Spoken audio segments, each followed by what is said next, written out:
laugh. Yeah. My first experience with production was, gosh, I think I was like 12 years old or something, and I was in a church, going to church, and they needed a Christmas pageant. And somehow I ended up being the one to direct that.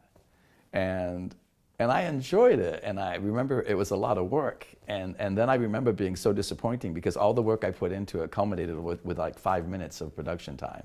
So I actually did my first production in church, which is kind of weird, but that's kind of where it started.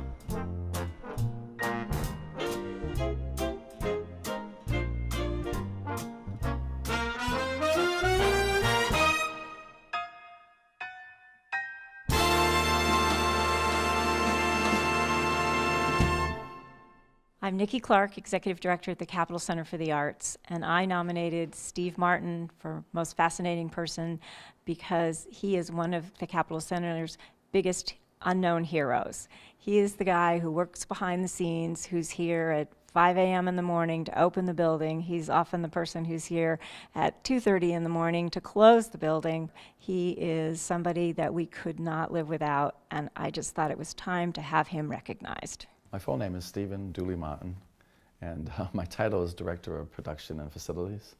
And although I tend to just tell people I'm a production manager and facility manager here, and pretty much I do everything and anything. I mean, it's my job to make sure that all the events come into the building and everything's there for people, all the people power, all the components of an event. And then also for all the productions upstairs, I make sure that I have a staff taking care of all of that, advancing the shows, executing the shows, getting the shows out. I remember my first day when I came in, that was back in '97. I had moved up from Miami, Florida. I was working at the University of Miami there. I taught there in the '90s and in the '80s. Getting this job wasn't easy. I think my boss and other people were frightened of the fact that I was in education and didn't think I would work enough. I think they thought I would want to work 9 to 5 and go home, or didn't understand my work ethic. My life is really consumed by this place. You know, it takes you over. It really does. And you know, looking back over the 20 years, it feels like 7 or 8, to be quite honest. I don't have a good concept of time at this point. But if I look at the hours I've put in here, I've probably put in over 40 years here. The stage house is quite important to the theater.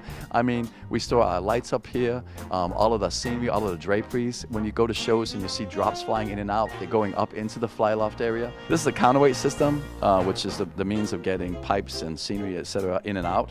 Basically, you have an arbor, which is loaded with weight, and essentially, in simple terms, whatever weight is put on the pipe out there, you counterbalance it with weight here, and that way one person can raise and lower the scenery and or lights or whatever you've got on the pipe. Obviously a large safety issue. Everybody's safe, right, Bill?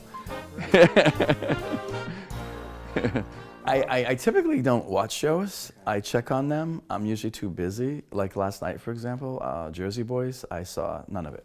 So yesterday, for example, there were 4 trailers and 2 buses, 1 bus for the crew, 1 bus for the cast.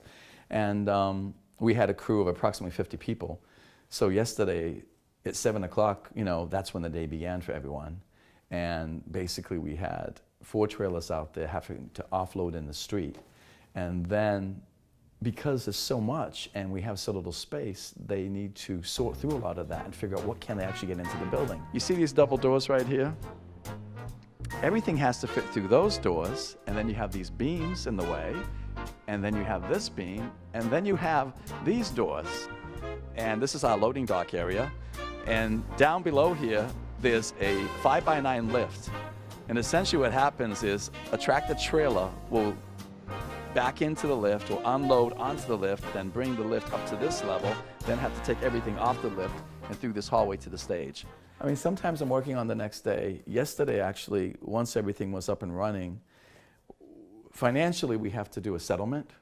And the settlement, like for the Broadway show, was supposed to be due at intermission. Myself, when I'm settling a show, and the tour manager have to agree. So they have their format for settling a show. I have mine. And it's sort of a checks and balances. The way they settle, the way we settle, it's a little bit different, but we have the same numbers. So the hope is that the numbers match up. The staff of the Capitol Center is a hardworking staff. We work well together. We try to do our best to thrive in Concord. We still can always do more. I mean, I like to think we can always do better. And I, it's funny, that's one of the things that I've always been really happy about with the Capital Center. We sort of like move slowly because of finances, et cetera, but we've always pushed forward. We have never gone backward. But and again, we depend heavily on the community and the businesses to be here. Without the community, without support, without business, corporations, et cetera, we can't exist. And again, hopefully they're happy with what we're doing. And I mean, I'm kind of like, I like to do things for the masses. And to me, the more we can do things in the community for everyone in the community, the better we are. I mean, we've always talked about being a community center, a place, a resource for the community. And I think that's important.